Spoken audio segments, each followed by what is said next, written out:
This way. Go around. Okay. I'm Gary Gordon. I'm the staff at the Tenny Memorial Library in Newberry, Vermont, which is about 40-something miles away. I'm Judy Topolsky. I'm from Weathersfield Proctor Library from the Scott. I'm Lisa Mulchman.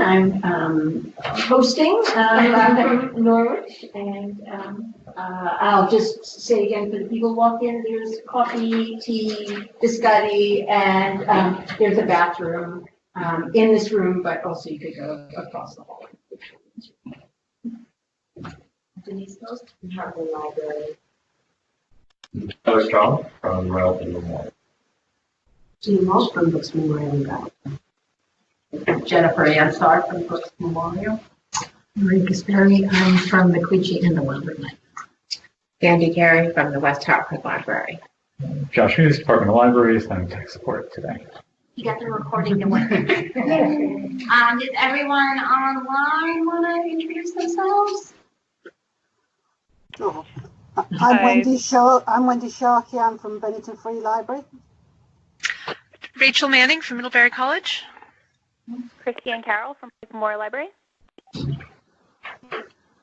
Kim Hannon Ropes from Hartnett Library, representing Vermont Tech and TV. Tracy Noel from Milton.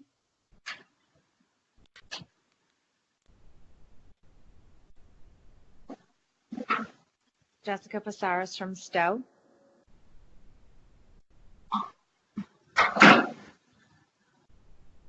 Tenzin from Fletcher Free Library.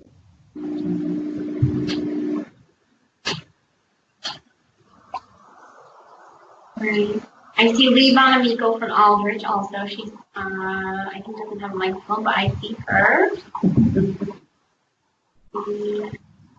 From Middlebury.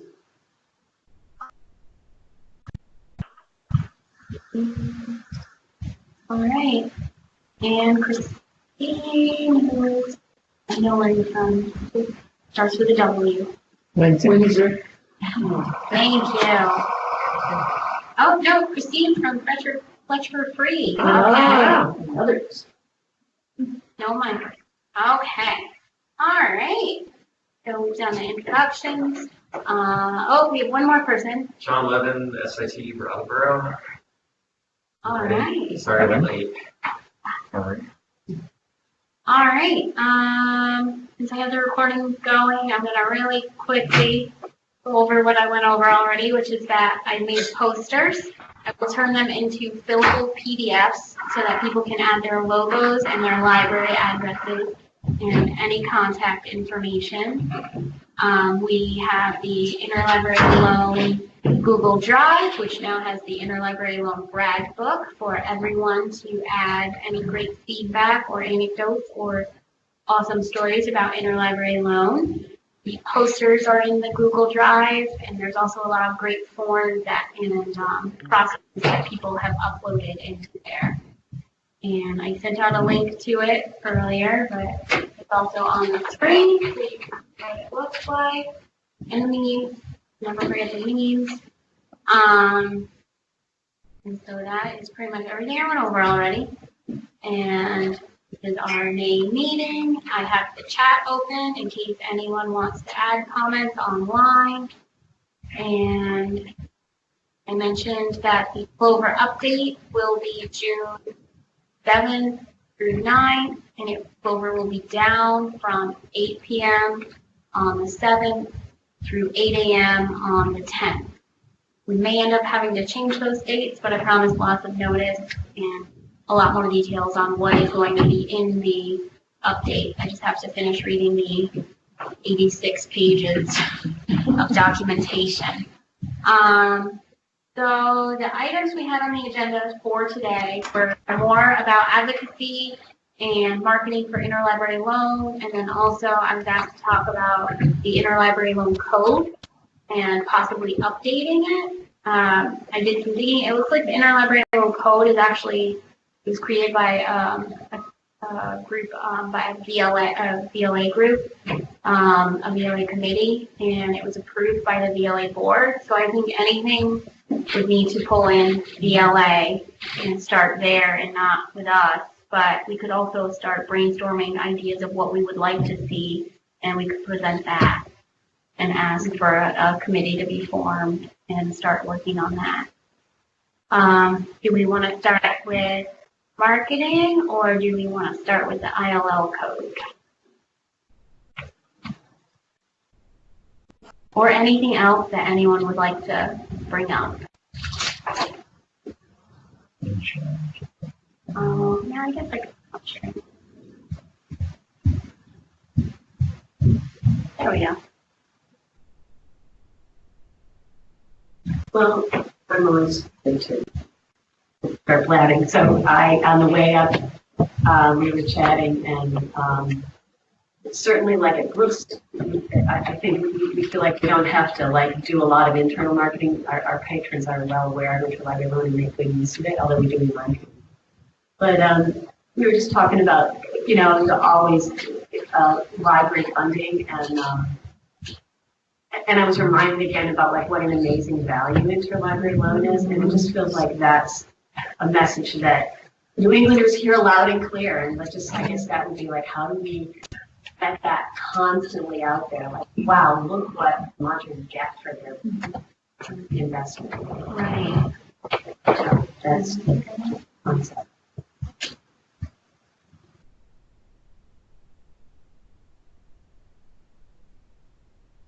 I know from a very small library that I come from that it's very useful. We don't have space for a lot of books. We only have actually 2 rooms. And it's a huge thing for us. Yeah, I think if people realize that we might not own every book. I'm from a small library too, and we don't have to own it. That's a big thing. New England value. But we can get you. I have some patrons who just want very obscure things like a New England geological survey from 1880, and in a week it's in his hands. So we can get you anything. We might not own it. Somebody who's very clever might be able to make a T-shirt out of that or something.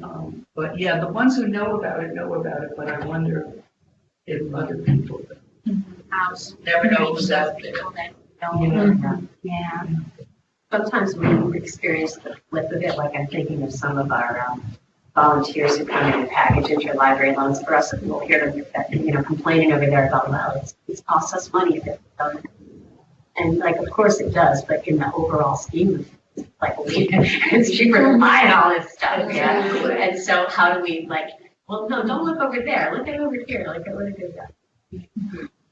I think that's what we have to educate our trustees to. Because they're the ones that, look at all the money you spent on postage. Right. Yeah. I guess because it's an easy line to see, there it is, you can point it out. And we have a lot, so like I said, we're small, so I do a lot of money. Our trustees, thankfully, regard it as a service, and it's cheaper than buying every book. So we can cast it as that. It is another service. Do you do a lot of trustee education just in the Monkey there? They seem to have no interest. I keep forwarding those things from Laura, and I talk to them about it. They're also very busy. Our chair, in fact, is a lawyer who's on trial, in a trial right now. But, they say, well, that's nice and everything. I think they'd be wanting me to forward things to them. But that was a commitment they made, and the trustee, the treasurer and I, when we were doing the budget in the late fall, said, this is how much we're spending now, and I'm coming up to the end of my second year here, and it's really increased, the postage and everything. And they all chirped up with, it's a great service, and we should boast about it. And we mentioned it in the town reports. Right. The trustee education. Right. Maybe I'm just lucky. I know I hear horror stories about some trustees, but not mine. Has anyone had like any great success with educating? Oh, let me just go to- has anyone had any great success with convincing trustees that this is a good investment, or just everyone just kind of lucked out with the trustees that say we know this is a great service? They always change though. Yes. Yeah. You just get a good one and whoops, they're gone. Yeah. So we have to keep at it. Yeah. All right, so maybe if we could just come up with like a trustee handout that Oh, that'd shows be the value. great. Yeah, excellent. And you're first on the board. Here you go.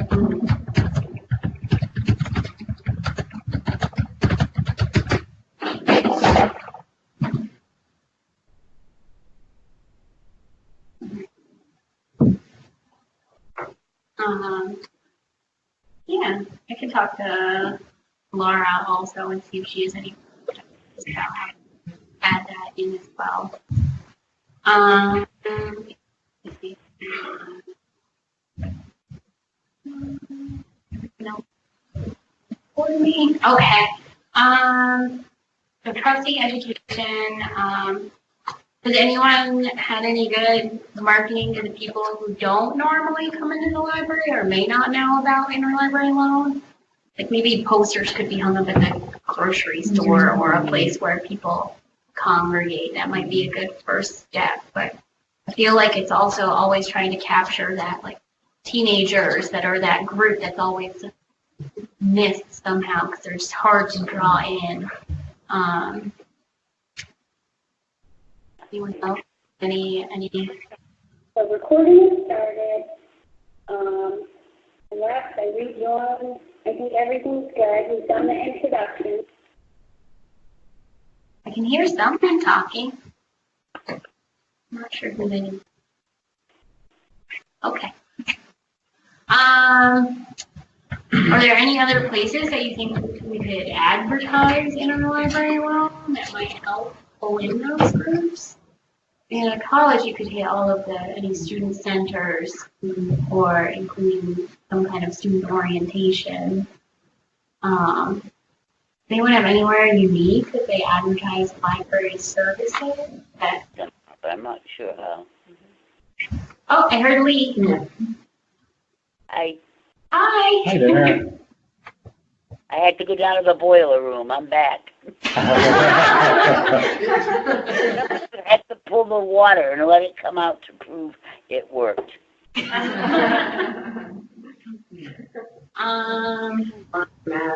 Exactly. That's good. Our favorite place is the dump, the recycling center. Wow. Fancy word for the dump. Transfer station, no, that's the word now. That is it. There's a lot of notices there. I think coffee, any places in town with like coffee shops that have internet service might be a good option if they have a public board that. And I don't know, sometimes a simple thing like putting a note on the shelf, just in the library itself, spaced periodically, like don't see what you're looking for here, ask us about interlibrary loan. Sometimes something that simple can prompt it. Like we put notes up with our reference collection, asking people to bring them to the desk rather than reshelving them, and that's increased that behavior in our library. So notes on shelves can help.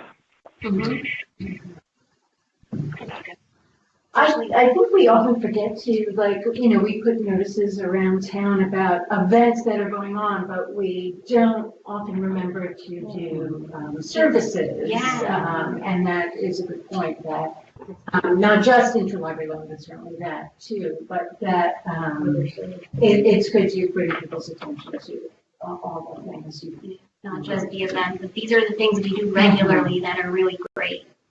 Oh, good. We in Bennington go to the farmers market once a month and take an activity and all sorts of information. I'm making a really cute sign, but it's not done. I thought it was going to be. You'll see it when I get it done. I'll send it out. chaining us all together.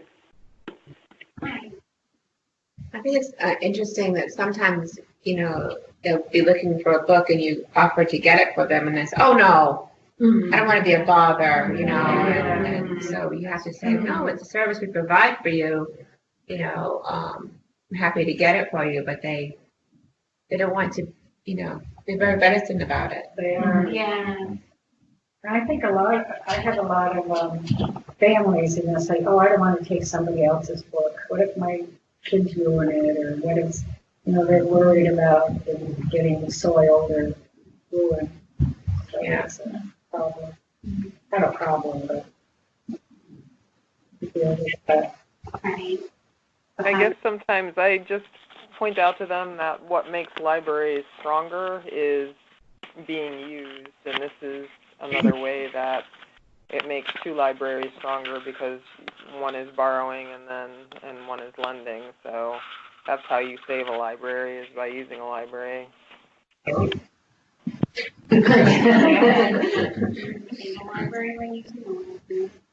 I just went to a meeting at our local high school, and it was held in the library, and I hadn't been in there in a long time. And first of all, I was shocked at how few books were in there, and it wasn't loaded with computers.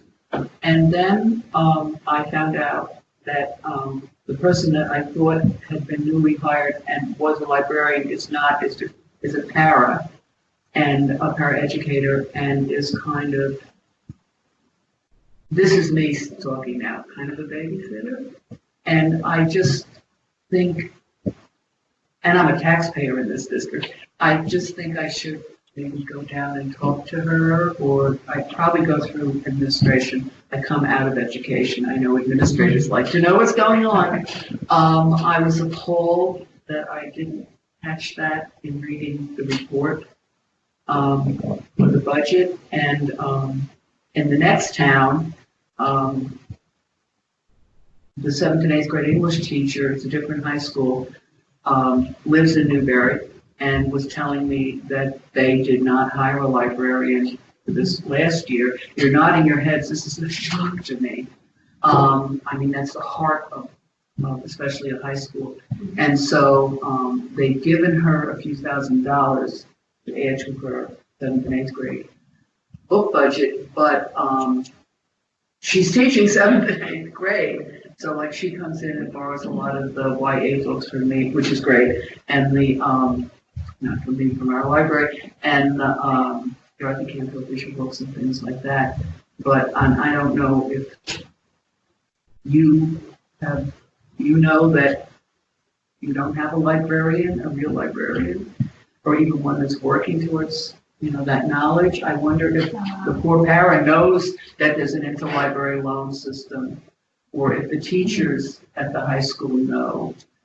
Yeah, it has been a problem in a lot of school libraries. I'm on the VISLA listserv, and so it's a constant battle. I feel like people are saying, well, our budget's been cut, or they're trying to make, like, you have school librarians that work at 3 or 4 different schools, so they have maybe a half a day at some of them.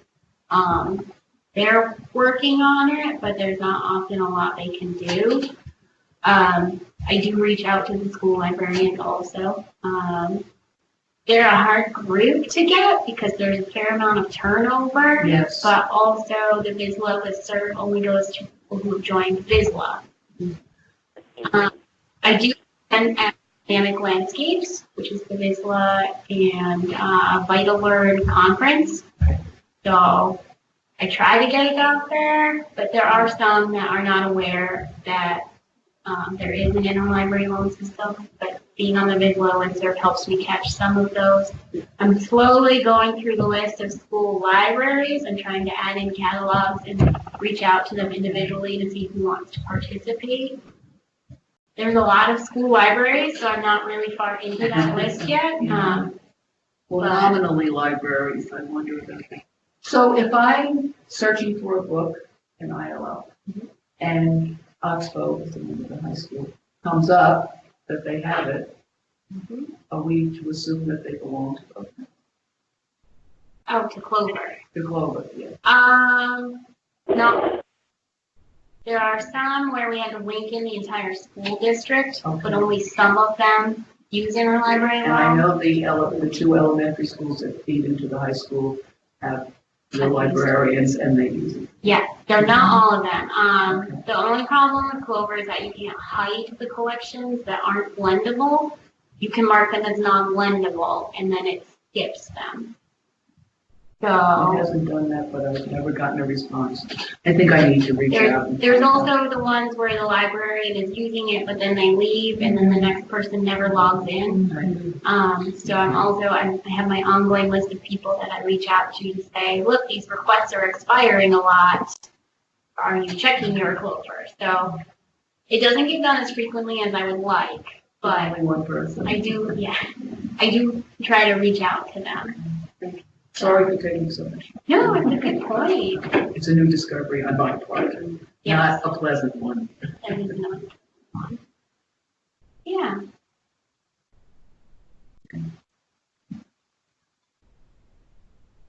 Alright, so we have a great list of places to advertise. Is anyone other than the stable library by using a library, which I love and I want to put on a bumper sticker here. Has anyone else had like good luck convincing people, yes, this is a service and you don't need to feel bad about using it? I have a certain amount of regulars, and they really keep me in a job. They are regulars, and they, of course, understand it and appreciate it, the service, and they're grateful that's there, and they use it a lot, which is great. But for a small town library, we don't have a high school. Our school goes up to grade 8. We have one small diner. We don't have a downtown, we don't have any of these places to, the high schools that our 8th graders go on to all have their own town libraries, and so it's not like we're gonna go to all the other high school libraries and start putting things up about our library. They have a town library, so we can't put posters up there. Just wondering, maybe I need this for us really small town that don't have our own. That's what I we said, do. I said the dump, because that's the only thing we have. And even that's not in our town. Right. Town hall? We have a The tiny town hall. That's all we have. When is your town meeting? It's at the town hall, yeah. I'm thinking that one of the things would be in the town report. Yeah. But there's not a lot of places, especially hitting, high schoolers. Right. We can do a lot with the school up until grade 8. And our children's librarian certainly works with the school as much as she's able, because we have turnover and it's a. Are there rec fields or anything like that? There is, but no. No bulletin board. Right. Yeah. Do you have an active list? We do, we have a listserv. But again, I don't know, it just seems, I guess I'm just kind of pointing out, it is hard to reach a lot of times. The people who are coming into the library, you can reach them with posters and notes in. But all these other people who are not coming into the library, they're harder to reach based on, the layout of the town. What another coffee shop, just to go. Yes, there is a diner, but We don't even have. it's not a coffee shop. Grocery store? What's that? Grocery store? No. Nope. There is a community bulletin board outside the post office. Right, that's, Which town is it? Heartland. and I'm a Scotty, which you don't even know. To drive through it. Right, so there, I guess there is the community bulletin board. Well, it's people advertise on this bulletin board. It's not really, Are there events? there are library events. Suppers, Yes, that kind of thing, yes, you church know, almost like suppers. you have to kind of stack a pamphlet in each one. Volunteers to like stay ahead of that and make sure that. I kind of feel like it would probably have to be rolled all into kind of one, library outreach, and not necessarily specifically interlibrary loan, but it would be kind of part of general. Yeah, like, did you know? We have a very active, we have Aging in Heartland, which is a community group that's very active, they do a lot. But they all come to the library. They know. You guys are pretty good social media, right? So you can put it out on that too. Yeah. Because you guys are pretty active, I feel like. Yeah. Do you work with the other groups in the area that also maybe share and tag, and that would get you a little more visibility? Do they ever have like different groups setting up tables at town meeting day? There is nowhere to set it. Well, There's no room. We can't do that. there's nobody there setting up, like, it's a, yeah. Possibly maybe downstairs, maybe, or on voting days, but, yeah, I guess it's just a matter of brainstorming. There should be walls when they're voting. There are walls around. Oh, in the voting booth.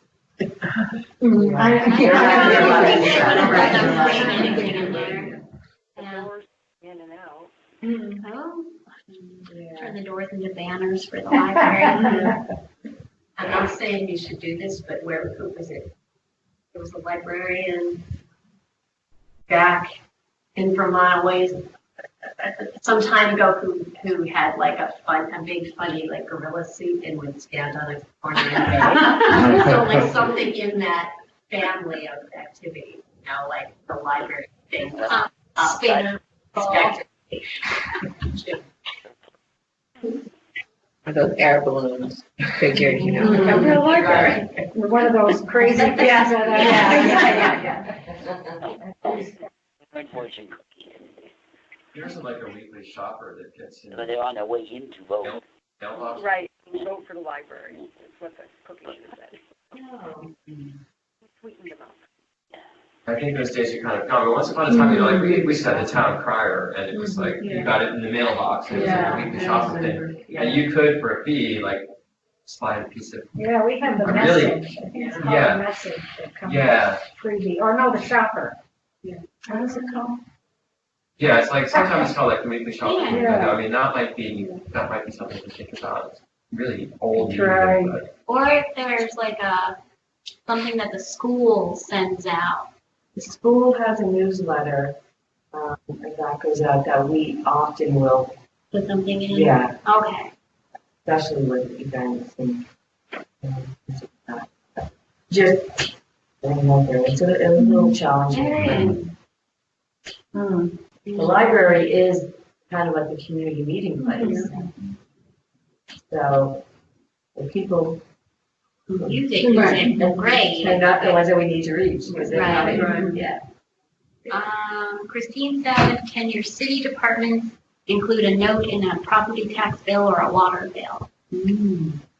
So free advertising. I don't know if I would want something with my property tax bill. Yeah, because the taxes are what they Yeah. Yeah, well, we don't have municipal water. Well, Property taxes, yes. we This have is one of the those. services that your property taxes pay for. You can come use it. And your building is walk down the street. town. Yes. I mean, I'm just wondering, like from museums are always putting out like big banners now on like, what the current thing, I mean, is there a way to do a sign that's, you can kind of see driving past, with different messages about different services, free interlibrary loan, what's that? Like they're asking.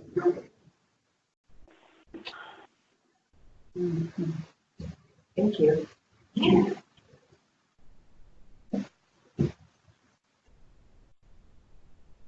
I don't know if I want more IOLs. Yeah. I'm being truthful here. I only have so many hours and I'm just don't have time sometimes in the week to fill them all.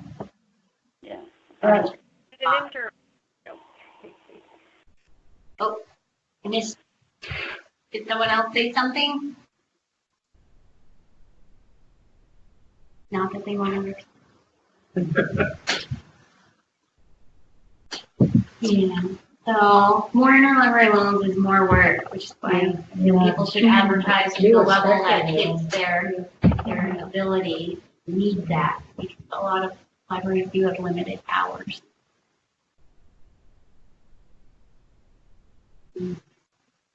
Anything else we want to throw out there? I've already had something that can jump out and work with Laura on, and something about trustee education. So that's something we can also maybe think on and bring back to the next meeting. If anyone has any great luck with it or any really awesome ideas. Oh, I know something that I do. When we have a new patron, I give them a packet, like come be a friend of the library, and a bookmark with their hours. I can put some information, IRL information in my packet. Of course, we always tell our patrons when they come up and they can't find something in our catalog that we can get to interlibrary loan. Right. Some don't know that, but you know, of course, if you have a patron that they will, otherwise, you know, it's a good way to just inform them. I do have one question on chat. It says, when a request is not able to be filled, is it better to select unfilled or retry? It depends on the reason why you can't fill it. If you can't fill it because it's lost and gone forever, then you would want unfilled. If you can't fill it because it's checked out right now, I would go with a retry. Or if it's something that you're just never going to be able to send out, like it's a new novel and you know it's got a waiting list a mile long, then I would go with unfilled. April, there's a lot of locations that have it. Sometimes it comes back unfilled, and you know that there's a location. Can you resend that, approve send? You can. I always like to go in and look at the history and see why they turned it down. Right. But yeah, you can always resend. What do you have? What do you all do when you have a patron who orders a book and then decides they want it when it gets here? That happens several times. Does anybody restrict, stop you from ILLing after a certain number or flag them in any way? No. After a certain number of saying they don't need it, or not picking up ILL requests. It's happened only a few times, but not multiple for one page. We generally we try and have a conversation. Right. Yeah. And often I think they don't, it's because they don't really understand that there's, they just see the thing appearing. They don't really understand that there's actual work and sometimes mailing costs involved. So for the most part, when people do that, I think it's just a matter of education. Because I'd like to think most people don't want to abuse the library. Right. I feel like we would get that occasion. I think it's worse when they request that you buy a book and then you get the book and then they don't want it. And no one else wants it either. This week. And we would sometimes put a little note in the account. I don't know that we actually changed our behavior, but it was just sort of, make us feel perhaps. So maybe put a note on their account that you need to have a talk with them the next time. Uncomfortable but necessary. Do people have the opposite where I can think of one or two, have patrons who like to request an ILL per week and there's no way. Like, do people have that? Do you just do the same, have conversations or? I limit them, I say I'll order another one when there's 3 or 5. Yeah, that's what we do. I was just curious. Yeah. We limit it to for a week. Okay. We try to do that because then we're always doing renewals. Right. But there's no way they can. 5 at a time for patron active, whether they're all here, whether they're shipped or received, requested 5 active at a time. I think we get to know our patrons also, because I have a woman who travels 60 miles in her car just to get to work, so she asks for a lot of CD books on tape, and I know, and she always returns them. But I know her, but if somebody else had come in, I might not. So I think we get to know her. Yeah, I have that same thing. A lot of people want audiobooks in a series. Right. And then, like, I have one, I think I told you about it, April. She's listening to all the Dana Stabenow audiobooks, and they've been hard to find. So They are hard to find. I have had to get them, do blank requests and get them, I order 3 at a time because you never know, it might come one week or the next week or the week later. So if I order 3, then she always has at least one to listen to. And I listen to them too because I like her. And so I've re-listened to them as well. But and I think that's great because that's a great patron to have, because then they're going to come back and they're going to request other authors, and maybe they'll read all of them about a bars or something like that that's in a series. Another thing you could do to market it is tell them, I know you love this service, tell your friends. And, I did spend my in with the state employees. Oh, I got you this article. Tell everyone in your department. Can you mention postage in your appeal letter? We started doing that this year. Mentioned interlibrary loan, how much. And it could be a coincidence, who knows. They got almost $1,000 more than the average that they have gotten in the past 2 or 3 years. Who knows? From donation? From the appeal letter, yeah. They usually figure a certain amount on the average, Now that we're on the courier. Yeah, we're not. Yeah, we're kind of absorbing the postage Right. those that aren't in the out-of-state, of course. But we noticed that our postage is down for the courier service. And we used to ask for donations before, and now we don't. Once in a while, somebody will give us postage. Mostly not. I do think it generates a lot of goodwill when there's like the spontaneous that people do go like, wow. So sometimes we don't know precisely how this particular transactions come up. It turns out that like the Dana Stabenow family is like all over the town talking.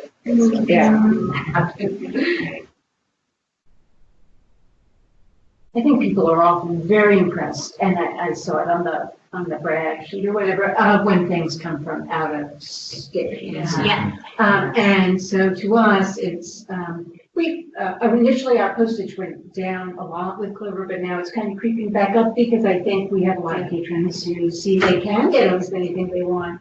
And they, and often these things are out of state, but the amount of like awe they have at the fact that they can do that for us is worth the increased postage price. And it is quite an impressive thing that things can come from New Mexico or, I know we've mentioned that in the reports to the trustees. We have virtually access to all the library. In theory, you can have access to libraries from Canada, but shipping is kind of crazy. Whenever people ask me about interlibrary loan, they're like, oh, can you get me this from another library? I'm like, if it's not here, I can get it from another state, yes. Yeah, it is a big selling point for it. And then they end up appreciating it. They're like, you got it from New Mexico, thank you. And they're even more grateful. What about DVDs? Do you all loan out your DVDs? Because we don't loan out our DVDs, but I also don't request them because I don't loan them. So trying to decide whether to add that in or not. Is there a reason why you don't? I think it was just they used to be so expensive and now they go out for a long period of time. So, certainly with Clover, it's a week or sometimes two before you get something, and then it's going to come back a month later. And so, especially a series, like if someone wants to borrow the Game of Thrones or something, that's, a whole series that goes out for over a month. Just from Stowe just said they loan out DVDs, but not TV series. That's interesting. That's interesting. I will say I was at an interlibrary loan conference a couple months ago, and a librarian who does essentially my job in Massachusetts said that she's always been an advocate of loaning out DVDs, partially because they're less expensive than they used to be, so the replacement cost is not as high to need to replace it. But also, she said when it comes to shipping, if you have to ship DVDs, you can ship a lot more for less. So she said you get more bang for your postage buck. I look in the Walmart bins for like $3, to replace something. I have been hearing from more librarians who are saying we would like to loan our DVDs now. How can we set that up in Clover? So more people are lending them than they used to. I can say Middlebury does also lend DVDs. We lend all of our TV series, all of our DVDs that are available to most people. Currently, we're limiting the language because language schools are starting, but the rest of the year, the rest of the time, almost everything goes out. That's wonderful. Yeah. You guys have been great. We loan everything. We loan all our DVDs, and I think in part it's because our patronage want to be able to borrow DVDs because it's still in this town. A lot of people can't stream. A lot of people on the back roads don't have access to high speed, and they still do DVDs. So We have no movie theater. right, that's right. Right there. We loan out anything as well, all of our DVDs. We get a lot of IVL requests from patrons of our own for DVDs. I've never had a DVD come back that needed to be replaced. So far, or had one of our patrons return one that needed to be replaced to another library. So, you think of them as being kind of fragile, but I put your reacher up here. Okay. I've not had anything damaged. I've had a couple books. But never a DVD. Yeah, we get them from out of state too when they come. My patrons that return the case, and I open it up always to look, and Oh, yeah. Go check your car, and you have to put it in the case, but I always get them back. I think when formats are new, we tend to guard them and Once it's hard for them.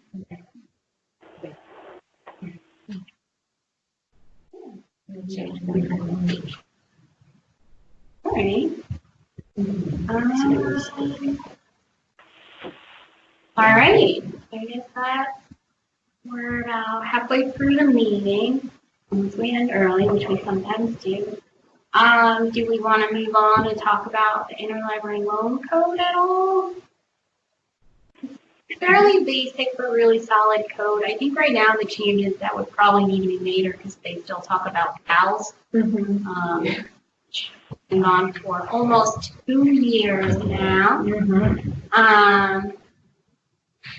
I don't know if anyone had a chance to look it over ahead of the meeting or and then I've not read the entire thing in a while. So. And how do we access it? It's on the VLA website. Okay. And we link to it from our website as well. The tile code? Yes. I'll go to ours. I know where it is there. So we have it bulleted right on our interlibrary loan page. All right, let me share my screen again. All right. This is the Vermont Interlibrary Loan Code. I think the date it was on there. It was approved by VLA in 2002 and the VEMA board in 2003. And this was the committee. So it is probably something that should be looked at, but before we approach VLA to ask about it, maybe people should have a look through it and see if they notice anything. I mean, other than valves, that should very definitely be updated. It never hurts to have a little reminder of what's in there. And I don't know how often any other state updates their ILL code. So it's probably something we could look at and talk about. And I'm not sure who to reach out to at VLA. Look at the committee. It seems like something they would have to make a committee specifically for. So maybe something to bring up at the VLA conference. Or I could email leadership. Yeah. As Christine says, with the technical services section of VLA, which I believe Interlibrary Loan was added into at some point. Yeah, so I can reach out to the chair of that section, but it might be good to go with like these are what we have seen that should definitely be updated and go from there. But It's really nice having the code, like when somebody says, I know, let's charge for all the interlibrary loans and charge the other libraries. That'll make us money. And it's like, wait, there's a code. It's nice to like be able to immediately cite an official document. That's why I think it's important for trustee education. Yeah. They should know. yeah, so it should probably be updated since it's fairly old. So they want, they're saying it ought to be updated. They're just showing us. Yeah. Yeah, so maybe it's something we can all look over for the next meeting, and come back with some ideas. And I can reach out to the section chair and see how to get things rolling on that side.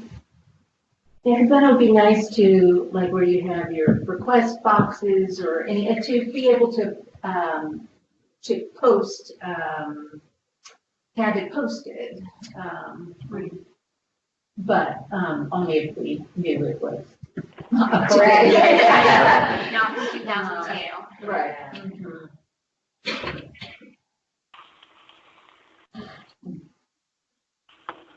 I'm in a high schooler between us and when that was approved.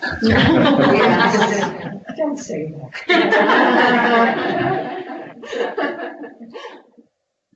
Speaking of updates, is there any way to get the word out to libraries to update their email? I still have valve emails in a lot of libraries, and of course we send out overdue notices and they're getting bounced back. And I go to the list and they're not on the list. A lot of them have actually updated their email in Clover also. But the giant list of emails, I think VLA started. So I'm not sure, I can't. I'm not sure. The valves email. Those were us. Yeah. I think you're talking about that Google Doc. Yes. And I don't People think they're know, a lot of people don't even know about it. I don't think it's linked anywhere, so it just reappears on the list I of just every kind of once go in a there while. to see if they're on the list so I can, update it. Well, But, so the Clover has. Yeah, you're pretty Is confident there a about way the to listings. express it out of Clover? I think I can, like a bulk download, I think I can, possibly, but when I'll try. I can try to bulk download them. I don't know if they'll all want them shared. It is publicly available to every library that logs in. But I can check on that. I think I can. But when you're in Clover,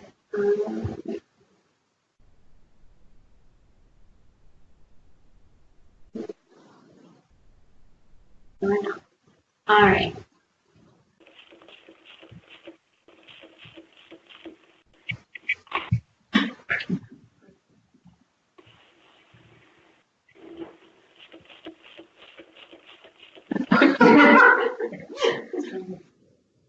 They're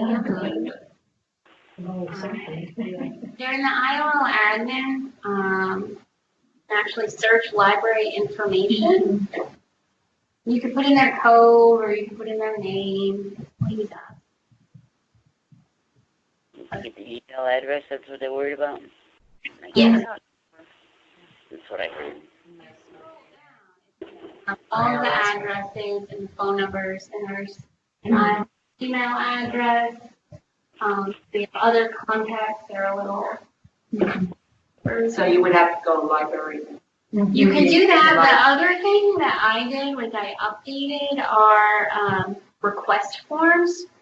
And so, let me see. We have one in pending. They have their, they might not have it in one. Of course they don't. So what you can do, you can actually update your request forms, and on all of mine, any library that has put an email address in the interlibrary loan contact field shows up right at the top under their phone number. Let me see if I can find one that. But there's not a list per se, you would There have to is not a individually list. go in. I will see if I can download and create one. Yeah, when they get kicked back. Yeah. Yeah. But again, the ones that are in there also rely on the library to update them, and sometimes they don't, and sometimes they don't have one in there at all. I had one that I had to reach out to because they had their Val's email in there, and that stopped working a very long time ago. So there's a couple ways to get the information, but there is no bulk up-to-date list. I can try to download it. I think I can download all of the records from Bird, and then that should have email addresses. I suppose people are going to mind if I share that information with the librarians, because it's already in there and they could search it. The only problem they might run into is if I post it on a listserv. The listservs are not private, just to librarians, and have the... These would be especially ones that already have email address. Their Probably. accounts, so I'm kind of just updating. There's also our library directory.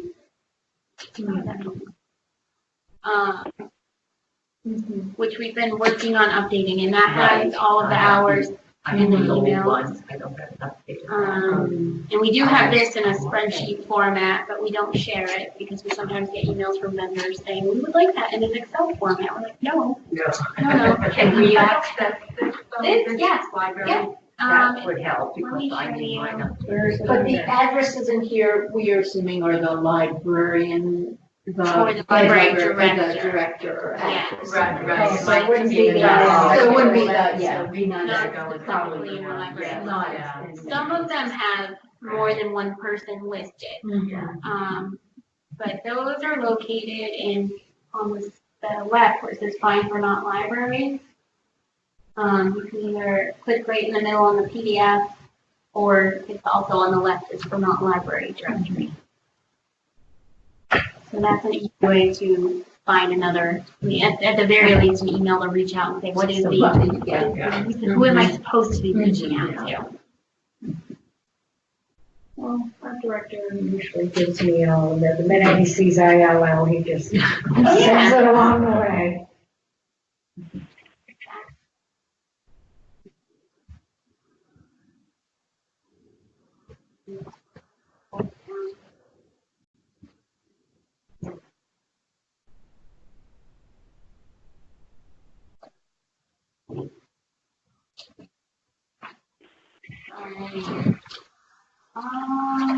So I'm going to look at the interlibrary loan code. I will reach out to services and try to see what I can pull out of Clover.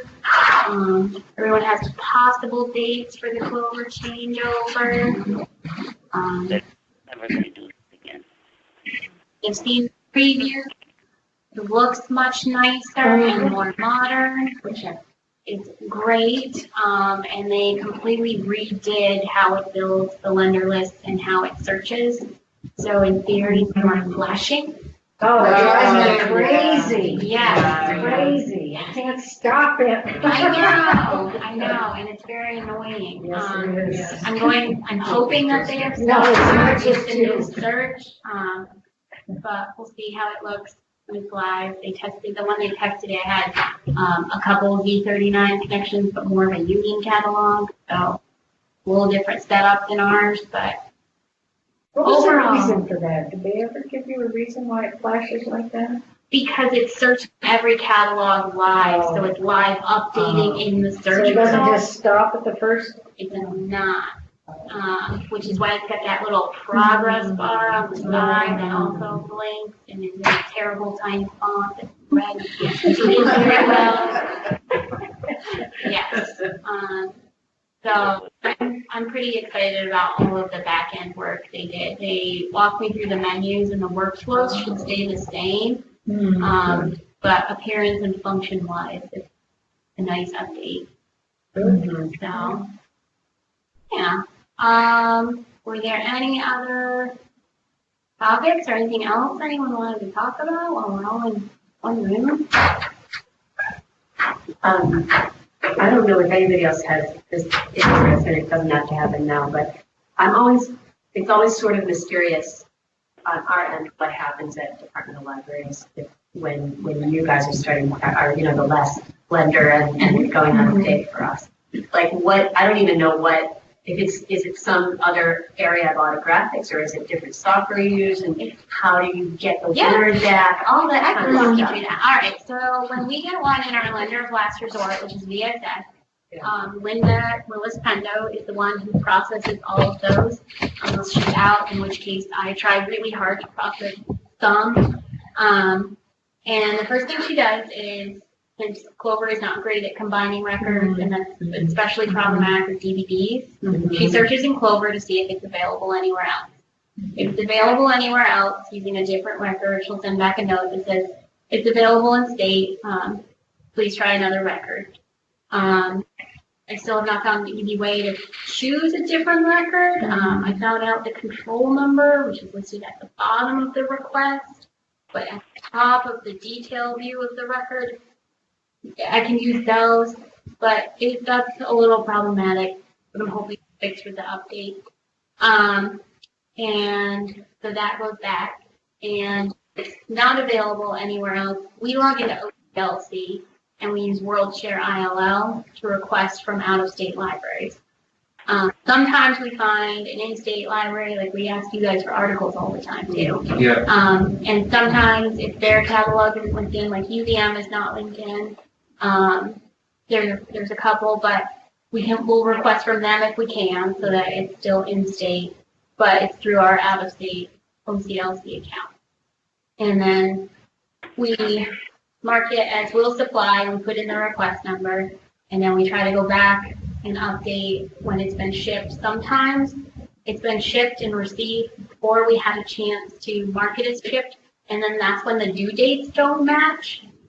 So every once in a while, if you get something and you're like, well, it's not due yet in Clover, why is the library saying it's overdue?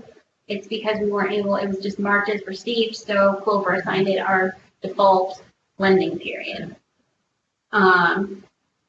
Other than trying to update those more frequently, we haven't found a good solution because the two systems don't talk to each other, which is also why we can't pull in the lending information, because even when we open the request in OCLC, there's no easy way to copy and paste the return address because it's broken into different fields, so even copying and pasting is problematic.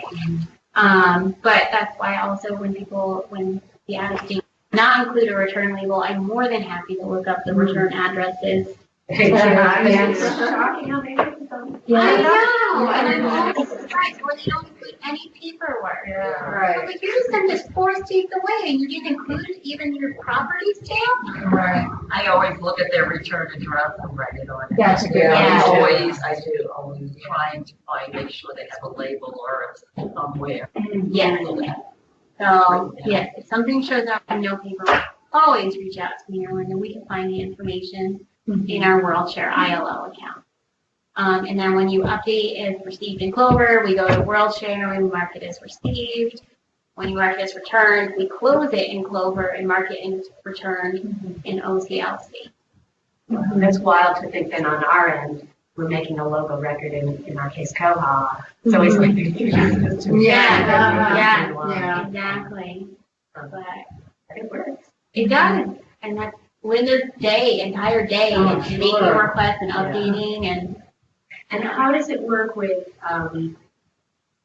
moving a request along? Like it goes to one place and then it.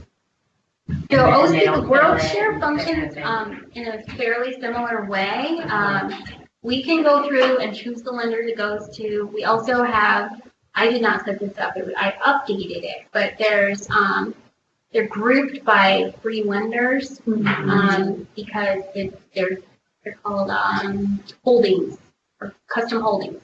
And it's where you add in codes for other libraries and you can group them. So we have ours grouped as the free lenders that we know of in Vermont, and then New York, and then all of New England, and then countrywide. And they're all groups of members of Elvis, which is libraries very interested in sharing.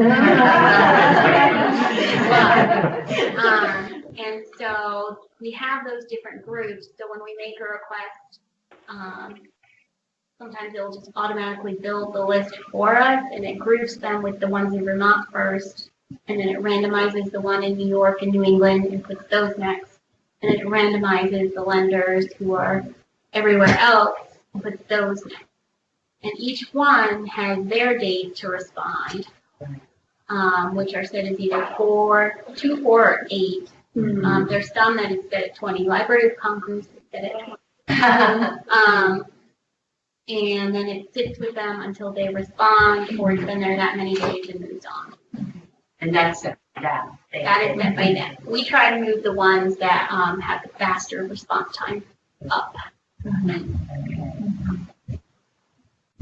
And then when do you say, okay, it's not, we got to reply, like, because we get a reply from you guys, right? Sometimes, like, you decide on the bill. When it works its way through that list and they have all marked it as will not supply, or lost, or they didn't respond. So it's not like you have a, like, well, we try 8 places. You just exhaust the list of each. Sometimes the list only builds that many because Linda also sees who has it currently checked in. So if it comes back as unfilled, every once in a while we go back in and say, oh, it's available more places. And then you have to. That might be why we sometimes are like, well, it looks like there are a lot of places, but that's probably what's going on. We also limit it to free lenders. Right. If it is available somewhere else, if you're okay with paying for it, we can send it to them. But the first try is always free lenders. Got it. Should we put in? Yeah. We used to always free put lenders in or or not, But then it'll come back as conditional. Right, that's what we If somebody will lend it, but it If won't. it's something that doesn't have a lot of libraries that own it, and we send it to the free ones and they say no, Linda will often say, they said no, but these other libraries charge this much, and she marks it as conditional. We used to be asked up front, what was the patron's upper limit? We still ask our patron, that it's useful for us to know whether to pursue it or not. Right. But is that anything that's That useful is to something Linda? that I can add to the form, and then we could work that in somehow. I would say on our side, only if it's useful. Because I still often, when I remember putting free lokes only. We start with those automatically. I can ask her if it's useful. She does this more on a day-to-day than I do. Typically, she does look to see if there's any others that would charge for them. But it never hurts to send it back and say patrons willing to pay this much, and then we could try again. But if it comes back unfilled, the nice part about unfilled is you can edit the lender list. So if it comes back unfilled and says no free lenders available, you can always add a note that says lenders willing to pay. Put our VSS code in there and send it back. There's Yes. a question for you. A question. Kim has a question about staff. All right. Hey, April. Hi. Hi. So I have a question in Clover under lender statistics. Yes. You have requests filled and items supplied. So I'm a little confused as to the difference. Initially, I thought maybe request fills were electronic resources, but I have not lent any of those through Clover very regularly. So can you tell me the difference between those two things? So request filled are items that have been marked as complete. They've done the full cycle of interlibrary loan. And items supplied are items that have been marked as shipped or received or are somewhere other than complete, which means that request fill will often include items supplied. So there's some crossover in them. Oh, okay. Thank you. That helps. And the other thing that I'm noticing is that I have occasionally getting a not responded to book in my lender queue, and when I'm working Monday through Friday, I check it repeatedly throughout the day. So the biggest lag time there would be the weekend until I checked it again. Right. So I don't understand how I'm not responding to items. Is anybody else encountering this? Or do you have any idea what that's about, April? I don't. I can ask autographic, so that's weird. Yeah, and it's happened more than once. I mean, initially when I first saw it, I was like, oh, I must have, I don't know, did it time? I don't know whether maybe it's like timing out before it gets to me, and it's still because I was on the string, maybe. I think I might know. So when you're in Request Manager, it might be something that showed up and then expired at midnight, because we end up with those sometimes. Okay, that's what it is, basically. It's timing out. I'm at the end, and it's timing out before I even see it. Yes, so it could be that maybe it shows up at 6 o'clock at night on the day that they need it by, which means that at midnight that night it expires. Okay. All right, that's what I wondered, so that's helpful. Those are my questions. I don't think I have any more. Thank you, that was helpful. Okay, Christine also said she sees the not responded to as well, but I'm betting back to those expired ones. All right. Yeah, and it's unfortunate that there isn't, I guess it doesn't really matter if the need by date is really hard and fast, but because I would respond to them anyways and ask them if they still wanted it if I was like next in line and the date was recent, Right. I can understand that with the ones that have been out there cycling for like a month. There's some that I've seen where they changed their need by date at the end of the week. Found of 2 libraries, so you don't really need it by then, or if you want it by then. Yeah. So when that happens, do you basically encourage them to resubmit it if they still want it, or?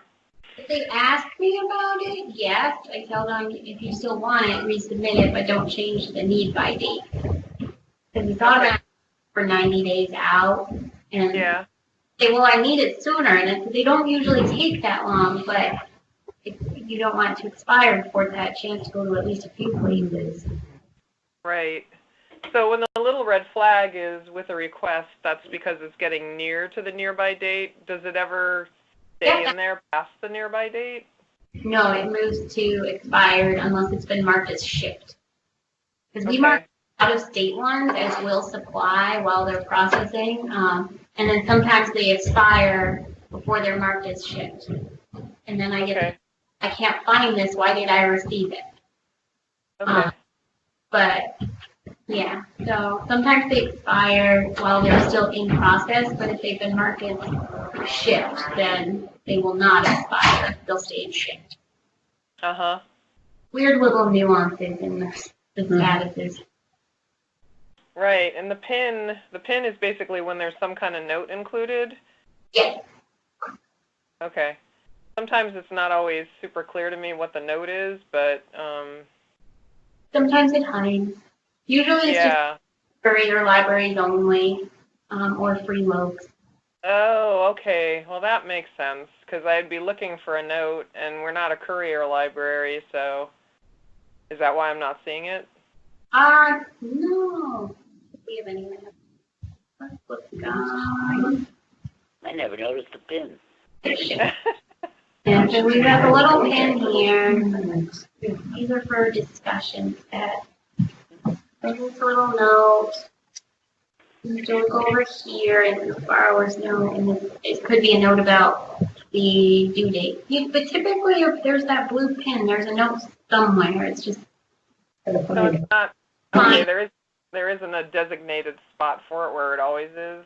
Yes, in the borrower's notes, it's probably halfway down the request. It says borrower. Gotcha. So it's near their mailing, Yes. address. Yeah. Shipping address. Okay. All right. If there's a pin, they put something in that spot. Yep. Yeah, I try to look carefully because I don't want to miss like a note that says courier libraries only and then send it out. I did that once, but fortunately the library was near a CCV center, so they just dropped it off there and it came back to us that way. That's also very handy. Huh? Very handy. It was very handy. I felt very bad. I was just going to drive down and get it, but...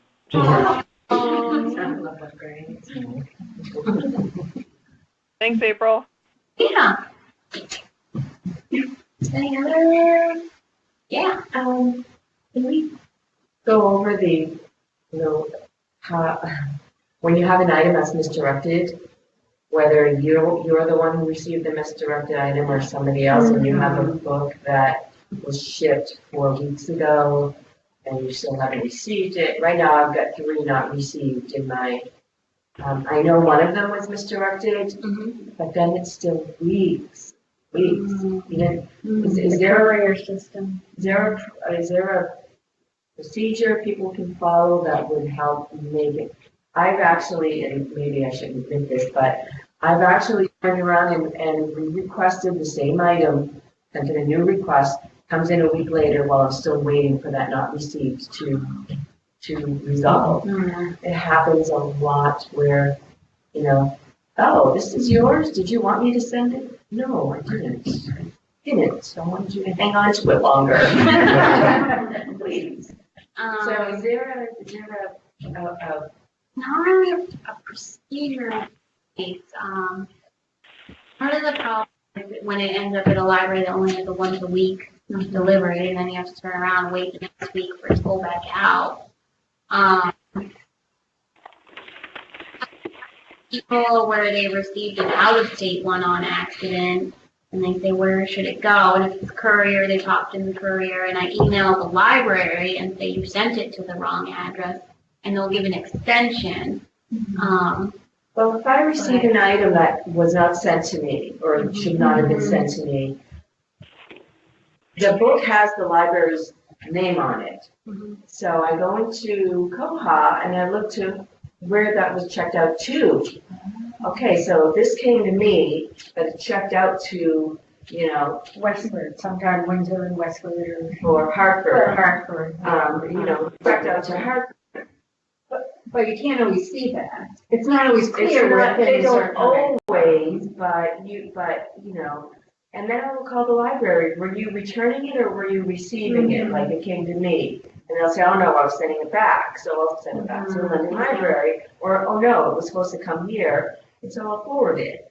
What I usually do is I look at the owning library stamp, and I call them first and say, well, did you send this, or is it due back? Because I can't look up what the other libraries have. I can technically log into Clover and say, oh, look, which way was this one marked as? And we can't see that. Right. So yeah, calling the library that owns a book and asking, it just seems a kind of a simple thing to do. Yeah, and people are not. I don't know. I could send out an I email have no reminder. idea what people are doing.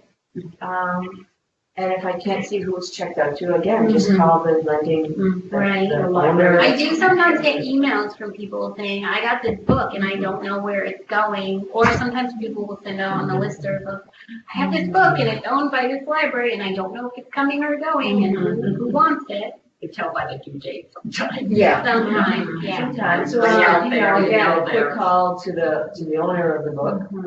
And Yeah, is this I coming can or send out a going? reminder that says if you do receive something that you did not request, just call the lending library and see where it should be sent to. One of my not received statuses, I ordered the book, it's already out in circulation, it's the other one still has not been received, or there's nothing I can do to that status. There's nothing. I contacted the library, asked them to cancel it. It's been 2-3 weeks. So it's still sitting in my not received box, but I can't get rid Did of they it. ever ship it? I don't know. Oh. It was marked as shipped. I just haven't, so I re-requested it and got it back. It's out in circulation, but I don't know how to get rid of that not received. They would have to mark it as returned to get it closed. Right. For that one, I could try again. yeah, that's the only solution I have for that one is to reach out and say, still not received, is it on your shelf? Right. I've had to do that occasionally with out-of-state libraries, where it somehow ended up in the wrong bin and they reshelved it instead of Yeah. shipping it, even though they marked it as shipped. Yeah. So it happens countrywide. Right. But yes, that I can see the question that. I can send out a reminder asking people if you get something that you did not request, Call the owner. Yeah. If it's out of state, contact me. Right. It's just a reminder of I received something that I did not request, what to do. I think that happens a lot too, misdirections when they order multiple copies for a book group, and then they return them, and then they put them in the wrong envelopes, or, and I'll know because I loaned one out, and I'll get somebody else's copy back instead of mine. That's happened several times, and then it has worked out that mine eventually That's comes what I'm saying, back. is it is easy to fix. It's not, my issue is not that it happens. I've misdirected items, it happens, absolutely. We all make mistakes. Right, but it should be a Yeah. process. One of those courtesy rules that. Right, yeah. It's just what do you do when you get it, when it happens and you have that book that shouldn't come to you? What then do you do with it? Yeah. And hanging on to it does not seem to be the best. Right. To that. Unless you really want that in your collection. There's that, Yeah. Oh, I never got that. I like that book, I'll keep it. In some cases where we often get Norman Williams things, but because in Catamount, there's also that transferring thing that goes on. Sometimes they're not actually ILLs. So that's what we do have to do now. We have to call Norman If there Williams is and a to see problem where with things are sorting going. and courier bins, you can always ask me, because then I reach out to the warehouse. Can you please remind them? Yes, I will go talk to everyone who does sorting right now. Okay, good to know. We had a spate of them, now it seems better, but. Yes, the issues seem to peak in August, and now it's settling down.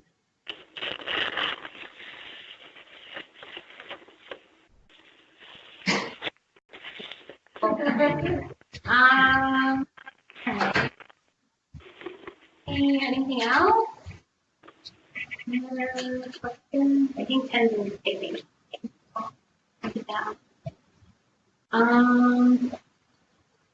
So the next meeting would be in August.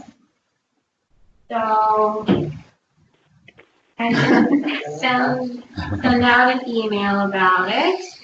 If there's anyone, and it says we receive a lot of Fletcher Ludlow books. Can you please remind everyone to change their label to say Ludlow instead of Fletcher Ludlow? The labels on our website are updated to say Ludlow. So that one's just a matter of grabbing the right label. We get the same thing, we're Weathersfield Proctor, and then there's Proctor Library. I did want to ask them, would it be better if we listed towns instead of libraries? And the courier was like, no, everyone is trained on this. Okay. So, Allegedly. But that's something that we just expect, and yeah. it's gonna happen.